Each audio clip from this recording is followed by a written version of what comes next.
everybody, my name is Eli. My name is Jason. And we are the YHWH and the Torah YouTube channel. And we're only running with 3/5 of our spokes right now, and we know that your time is very special. And actually we're only running with 2/5 of our spokes because it's only Eli and I, because we decided we need to make sure we get this done at least before noon every single day, because that's kind of what we told Yah we would do. And so it's been a hectic week, and our cows keep running away, and the big boys are out doing fencing and doing a whole bunch of other stuff that we're trying to protect our cows and keep them from running away. And so you only get Eli and I, and maybe Nicole from across the room, but probably not.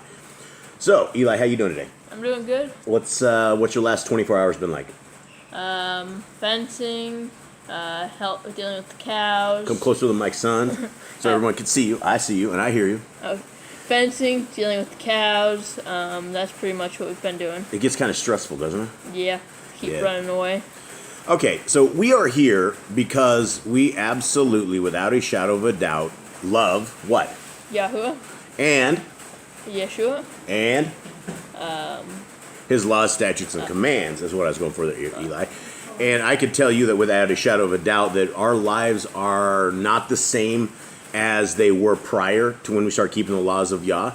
And it is a honor, it is a privilege, it is a just a wondrous thing that we are actually able to talk about a set of instructions that our Creator deemed so important that He came down and wrote on a sapphire stone that He is able to tell us the do's and don'ts of life. Imagine a world where we didn't know we shouldn't eat the blood. We didn't know that we shouldn't marry our sister. It's okay to look at our mothers without clothes on. We shouldn't do any of that, right, Shug? No. Why not? Because it's against the Torah. Right, and we wouldn't know that. So, give me, right out of the gate, Eli, give me 2 or 3 blessings that you have received in your life because you keep the Torah. Right on the spot. Well, we got out of Babylon because we followed YHWH. Yes, we got out of Babylon. We called North America Babylon. Or if nothing else, Mystery Babylon from Jeremiah 50 and 51. What else? We have this land, probably blessing from YHWH. Absolutely, yes. Without a shadow of a doubt, our Creator has been able to sanctify us, has set us apart, and has put us in basically out in the middle of seclusion, far away from the rest of the world. I believe for a time such as this. And so here we are. Anything else you got? Our dogs for protection. Our dogs for protection. That being said, sometimes our dogs aren't the best protection. Sometimes they're the attackers. Sometimes they bite us, but they don't mean to bite us. They mean to bite each other. And I don't know I honestly do not know that we would be able to keep 10 pit bulls without the power, without the strength, and without the messengers of Yah. Because most people don't keep 1 or 2 pit bulls, and if they do, they keep them on chains, they keep them far away from each other. We live and literally probably die with our pit bulls. How many pits do you have in your room? I have 2. You have 2. So he has 2 pit bulls. The other boys have 3, and they have 3 each, and then we have 2 that patrol the land that don't have anybody. And so the boys are probably the most protected people in South America. We only worry about the people jumping over the fence. We're scared that they might get hurt badly. And so there's really no fears for us. And so, yes, I do think that Yah has us in His hands. And so we are very much blessed. And I believe that everybody out there would be blessed if you keep the laws, statutes, and commands. Yesterday, we went over some stuff. What are the stuff that we went over, Eli? It was the laws of right rule. It was the laws of right ruling, like if your ox attacks someone, things to that degree, like with your cows, things. So, are they commandments for us today? It's if we are in the land of Israel. Okay, and what happens if we have an ox that does gore somebody that we didn't? Would we follow these laws? Probably, yeah. You think so? Maybe. I think so. We'd try to, right? If our ox gored somebody, we'd try to make it right. I don't know how you'd make it right with a life. And some of the commands we don't quite understand. Some of the stuff, it doesn't make a lot of sense to us because we're not in that culture. We're not back in that time. But every law and every command that we are going over is very important, regardless of if it's just a judgment or a statute or something of the sort. So today we're dealing with more statutes. And again, these are things that, if you were in the land of Yisrael at a time such as this, and you guys were keeping the laws, statutes, and commands, this would be part of that culture. All right, so let us begin. Exodus 22:1. If a man shall steal an ox or a sheep and kill it or sell it, he shall restore 5 oxen for an ox and 4 sheep for a sheep. Now, Eli, would this man do this by himself? Probably not.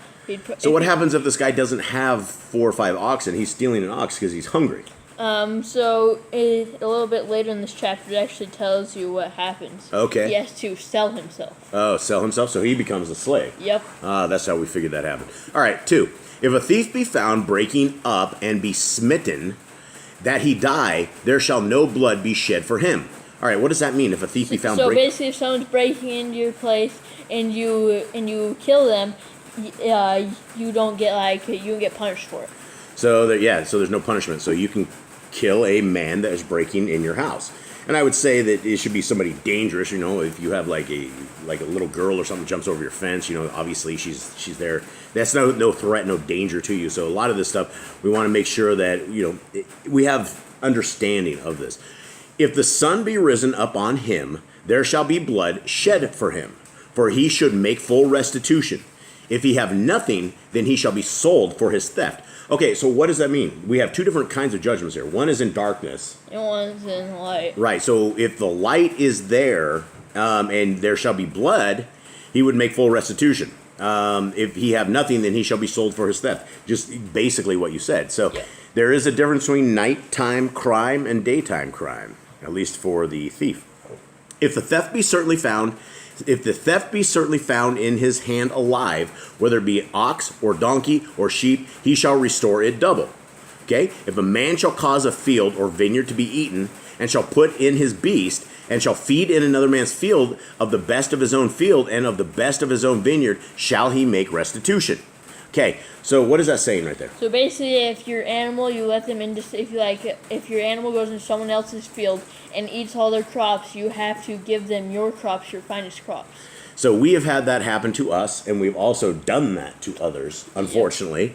Our big old milk cow, Ruth, I'll never forget the time that she escaped. And she was the escapee of the cows before she died. She would take off, and all the other cows would follow her. Well, one time we found her over in our neighbor's cornfield, and we're like walking up on her, and she looks back with this huge corn stalk in her mouth and just sitting there chewing it up, and the owner of the field's looking at us, and we're like, oh no. So what did we do for that? We gave him some money. We got him some corn seeds. Yeah, we gave him corn seeds, and we gave him some money, and we told him we were very, very sorry. And still, that is hard to deal with as a farmer when your crops are gone because another person's cows had jumped over there. Okay, so that same thing happened to us. That same farmer who we repaid just recently, his cows came over and tap danced all over our cows. What did he do for us? He helped us plant a bunch of corn. Yeah, he helped us plant a bunch of corn, and he didn't actually do anything. He's just like, how much did it wipe out? But this old timer is really super cool, and we love him. We think he's some sort of angel, some kind of guardian that has been out to show us the ropes of the jungle. All right, if fire break out and catch in thorns, so that the stacks of grain or the standing grain or the field be consumed therewith, he that kindled the fire shall be surely make restitution. Okay, simple enough. Yep. So burn someone's stuff down, you have to repay them. Yeah, you got to be super careful. You can't just what do they say? Play stupid games, you get stupid prizes. You're sitting there playing with fire and you burn your entire neighbor's stuff down. Then you need to fix this, right? That's the way of the just. 7. If a man shall deliver unto his neighbor money or stuff to guard, and it be stolen out of the man's house, if the thief be found, let him pay double.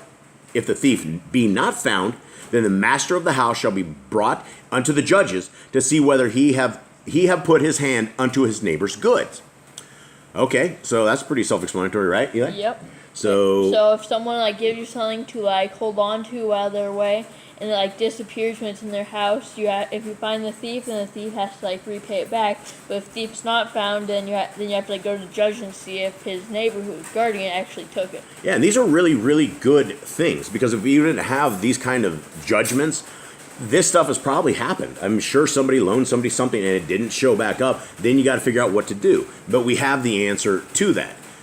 All right, 9, right? Yep. For all manner of transgression, whether it be for ox, for donkey, for sheep, for raiment, for any manner of lost thing, which another challenges to be his, the cause of both parties shall come before the judges, and whom the judges shall condemn, he shall pay double unto his neighbor. So they even have things of that. If like two people claim the same exact thing. Yep, and so that can very much happen, which is why probably branding started, I would imagine. I don't know if you brand sheep or not, but probably not. Might be a tiny brand or something. Now their wool will grow over the top of it. Mm-hmm. I don't think so.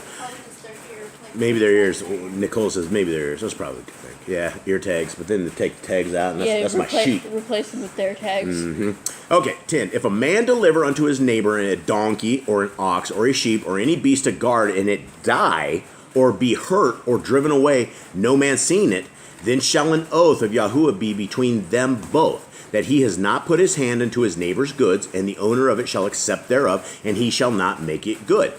Okay, so that's crazy stuff. That happens all the time in the world, right? You put something somewhere and somebody steals it, or they say they stole it or something. So this is interesting because they want you to do an oath between them, YHWH, oath of YHWH. That's heavy duty right there, Shug. Yep, you have to like state the oath. Yeah, you would. That's the last person in the world you'd ever want to make an oath and mess it up, right? Because Yah is the one thing about Yah is what. He is merciful, but he is also very angry at those who break his commandments. Yeah, and he's also very, when he says he does, and his ways don't change, and neither should ours, right? We shouldn't be wishy-washy when it comes to that. All right, verse 12. Did I do that one? And if it be stolen from him, he shall make restitution unto the owner thereof. Okay, so that's interesting. I don't think we talked about that. If it's stolen from him, he shall make restitution unto the owner thereof. Who makes the restitution? I don't know, it doesn't say in mine either. If a man deliver unto, then shall an oath of YHWH be between he that put his hand unto his neighbor's goods, and the owner of it shall accept thereof, and he shall make. Okay, so the owner's got to deal with it. If you make an oath with YHWH, and if it be stolen from him, he shall make restitution unto the owner. So if it's stolen in your house, and a thief isn't found, you probably have to pay for it. Yeah, you got to make good of it, which is probably the right thing to do if you're actually watching somebody else's stuff. So again, these are righteous judgments. A lot of them don't make sense, but we're not there in these lands. All right, and if it be stolen from him, we got that one. 13. If it be torn in pieces, then let him bring it for witness, and he shall not make good that which was torn. What does that mean, Eli? So if it's like torn in pieces. So something rips it to shreds, right? Mine says, if it be torn in pieces by some wild beast or by accident, let him bring the mangled carcass for witness. He shall not make good what was torn. What if all the good beef is ripped off and all that's left is a skin? Where'd the rest of it go? Gloves, anyone? Well, gloves, yeah. But I mean, I'm talking like, what if somebody actually, you bring a the meat's gone. Okay, where'd the meat go, friend? And it's not torn. You can definitely tell somebody has been animal torn and human torn. All right, and if a man borrow aught of his neighbor, and it be hurt or die, the owner thereof being not with it, he shall surely make it good. Okay, so you and I borrow a cow from you. And if it gets hurt while you're watching it, or it dies... So I'm using my cow to plow the field somehow, and the thing falls over and dies. What do? You have to pay me back for the cow. Right. But if the owner thereof be with it, he shall not make it good. If it be a hired thing, it came for his hire. What does that mean, Eli? Okay, it's a little bit different in mine. It's more explanatory in mine. Okay, read it. But if the owner is with it when the damage is done, the borrower shall not make it good. If it is a hired thing, the damage is included in its hire.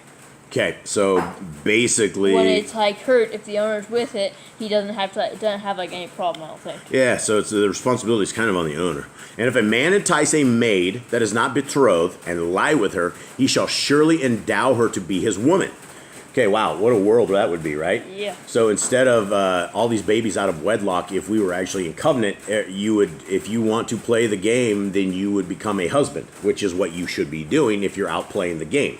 Right? And so, very, very good statutes, very good commands, right? And you never know what kind of son-in-law or daughter-in-law you'd end up with like that, right? You would never know. The parents wouldn't have much of a choice. 17, it says.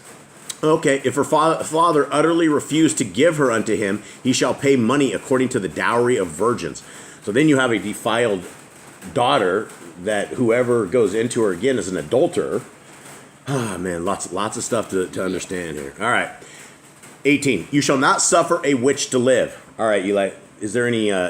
there's a lot of witches these days. Yeah. There's a lot of warlocks. I would say half of the U.S. government is warlocks and witches, I'd have to say. I mean, I don't believe they're humans at this point. I mean, I don't know if you've seen the carcass that they call a president or not, but he's barely alive. And if you look at pictures of that dude, he's not the same dude from before. You know, I don't know what games they're playing, right? It's in a real world, we would not allow the politicians that have sold us out to humanity to live. And I know that is a hard thing to say, but in a holy, righteous world, we wouldn't have people lying to us and deceiving us and literally trying to kill us. I mean, for those with eyes to see and ears to hear, you guys know what I'm saying. Verse 19, whoever lies with the beast shall surely be put to death. What? Yeah. Who would think about that? What kind of psychopath is out there? Lies with the beast. That is insane. Well, we now know we need to kill the witches and warlocks and the beast. But it doesn't say warlock up here. I guess a male witch would be what they call a warlock. So, yeah. Okay, so anybody that is lying with a beast or any witches and warlocks, it's time to get rid of them. Okay, he that sacrifices unto Elohim, save unto Yahuwah only, he shall be utterly destroyed. It says any Elohim. What does that mean, Eli? Like a mighty one. So if you sacrifice to Baal, you'll be utterly destroyed. yeah, kill them all, right? So this is the way it should be. You know, you go out back of your house and you have Mr. Smith next door, and he has a fire to Baal, and he has his daughter or something passing her through the fire. We should probably kill him. We should probably get rid of him before he passes through the fire. We should do that. Absolutely, yes. You shall neither vex a stranger nor oppress him, for ye were strangers in the land of Mitzrayim. What does your say about vexing? Wrong. You shall what? You shall not wrong a stranger. Okay, so a vex I would think is like some sort of witch's curse, but yeah, obviously if you're going to kill a witch, you shouldn't be sitting there vexing people. Yep. Okay, so you should not wrong a stranger nor impress him, for you were strangers in the land of Mitzrayim. Eli, that goes against everything in Judaism, because there's things called goyim, and the goyim are strangers, they're neighbors, but the Jews hate them. Yep. So basically, if you are in the religion of Judaism, you do not keep the Torah. The Torah is what? Genesis, Exodus, Leviticus, Numbers, and Deuteronomy, right? Anything outside of 5 of that is not the Torah, right? You can have the oral Torah, but that is a lowercase t, and that is doctrines of men, and it is evil, right? All right, 22. You shall not afflict any widow or fatherless child. Why not? It says in the next one. Okay.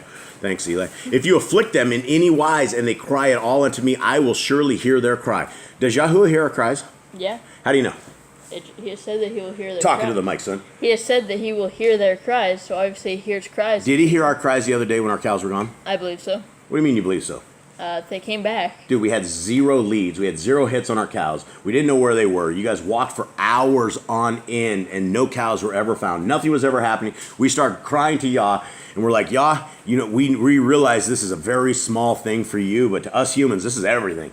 Our cows are gone. We love our cows. They're not. I don't know if we'll ever eat a cow. That's a crazy thing. The Boss Clan, we've had 20-some cows, and we've never once eaten one of our own cows. We love our cows. We grow up with our cows. The cows grow up with us, and we've never had the heart to blow one away and eat it.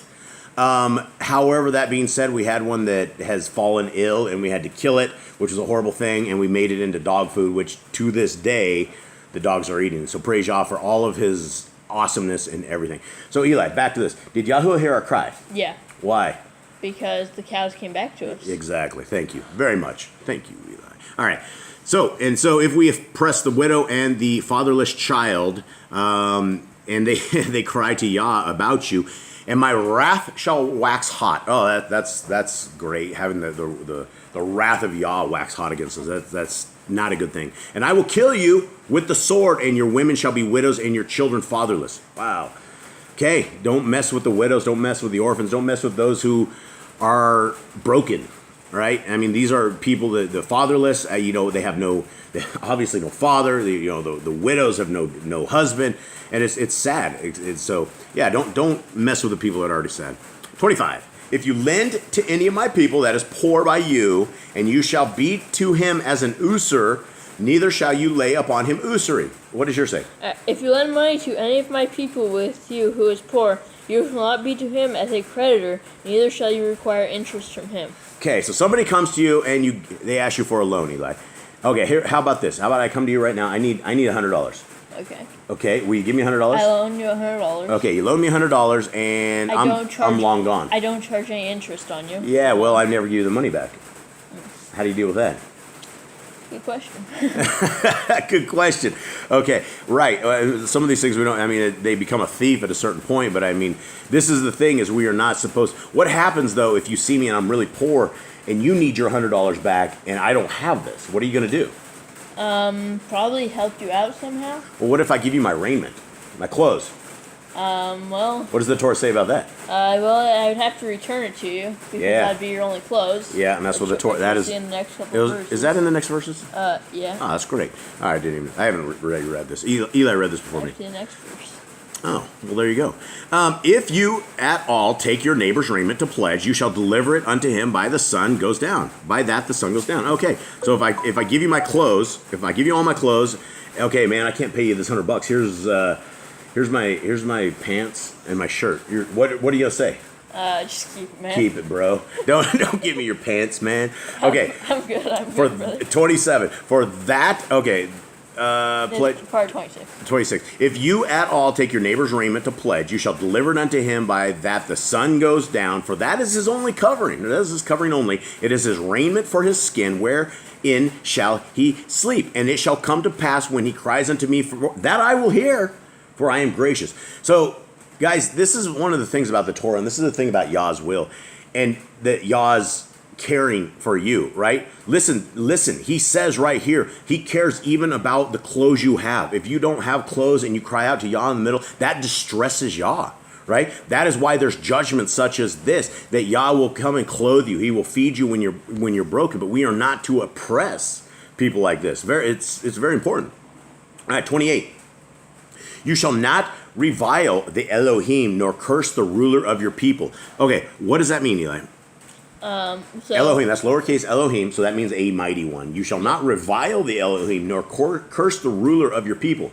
Who's the ruler of your people? Well, the ruler of our people. It wouldn't be Bo Jiden, right? No. Well, if we're talking about Yisrael, then our ruler would be Yahuwah. Right. So, what about it says you shall not revile the Elohim, nor curse the ruler of your people? What happens if it's just a vicious, evil ruler? I mean, I don't know. I don't know either. I mean, there's a lot of things we do not know. Hopefully, we're not in exile. And the bottom line is there's one Elohim Most High. We need to give all praise to Him, all glory to Him, all sacrifices to Him, all righteousness to Him, everything to Him.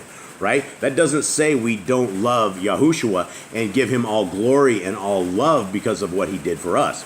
All right, 29.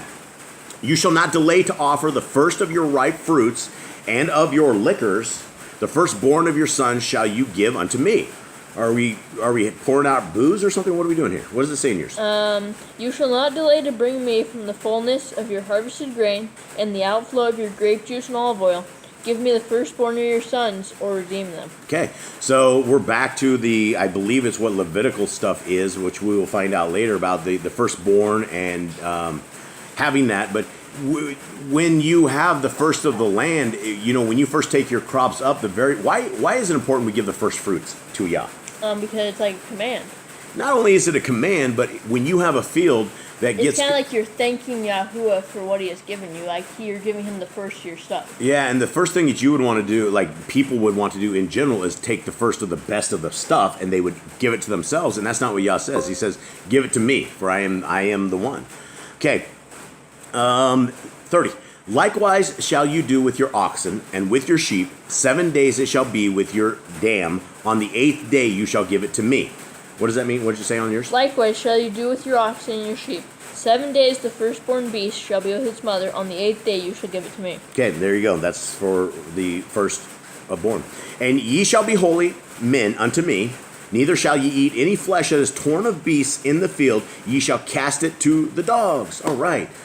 Our dog's just dead. 40 paws up. Yay! Okay, what does that mean, Eli? You shall be holy men unto me. What does that mean to be a holy man? Well, following His commands to be considered holy. But, so right here when it says about, any flesh, like roadkill, don't pick up roadkill and eat it. That's one of the things. Why not? Because He says not to. Yeah, and that's one of the things, if we have a cow that dies and it just barely died, there's no way to eat that, right?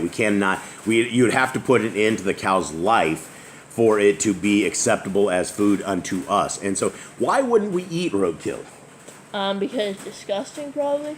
Besides that, I mean, people eat roadkill all the time. Like people from Arkansas, Alabama, like they literally go alongside the road and they pick it up. I remember on Duck Dynasty, it was Jace and Sal, and they were going around picking up like dead, some sort of pelts on the side of the road that were dead, and it started smelling so bad inside of it. Now, why wouldn't you want to eat that? Unclean. Besides it's unclean. Okay, so it's unclean, right? But why would you not want to kill roadkill? What happens to roadkill? What happens when something dies? It starts like getting disgusting. Disgusting, rotting out. There's bugs that eat it. Like here, this is the process of cows, right? The cows will die, and if you don't gut them, they blow up into a huge thing, at which point they pop, and it's really gross. But during that process, the bugs will come to it, and they will start eating it, and they eat it from the inside. So Yah has a way that is right because he wants to keep us safe. Right, Eli? Right. So he doesn't want us to eat some unclean food. Even if you just cook this up, there's Leviticus 11 tells us what's clean and what's not clean, and this is definitely not clean. And so these are really good things that, some of these don't apply to us, but the things that would apply to us is something like this. And I would probably say this might actually be a command, because this is something that would apply to us, but it's also something that we would learn from Leviticus 11. So I'm actually going to take this back to the quorum, all of our quorum, and we're going to talk about this because even though these are judgments, there are commands. I mean, and in fact, this whole thing, the more I think about this right now, Eli, it's pretty much all that we should keep. Yeah, it's stuff we should keep. I mean, we should, I don't know about suffering a witch to live. We would be in jail for murder. Yeah. We probably shouldn't do that these days. You should probably kill the people that lie with the beast. That was probably a good idea. But like where it says you should not vex a stranger nor oppress him. So I think right there is a command. I think we have a whole bunch of commands here, guys. We're going to go back through this, and we'll probably end up back on this chapter again with the rest of our tribe as soon as we get caught up with what we're doing. So we're going to end this one today, and but I'm not sure that we are actually done with Exodus 22. So we're going to go through this as a family. Everybody's going to read it real slowly. Like this, where it says, "You shall not suffer a witch to live." I mean that. I know that's for a different time, but it is a commandment. I mean, we should not. All that kind of stuff is evil. All right, so everybody, I thank you guys very much for tuning in. And sorry, we're only two of the 5 wheels, spokes on this wheel, and hopefully we will get everybody here soon enough, and we can go over this stuff. But until next time, I hope you guys are doing a preparation day. Today is a day before Shabbat. And tomorrow will be hopefully a wonderful day of rest. Eli, do you have anything else? Read your Bibles. Read your Bibles. All right. Keep the Torah. Yep, keep the Torah. That's the difference between life and death, right? Salvation begins at the stake or at the cross with Messiah Yahushua, but then we don't have to keep putting him up on that stake to continue living in life. Much love. Sure.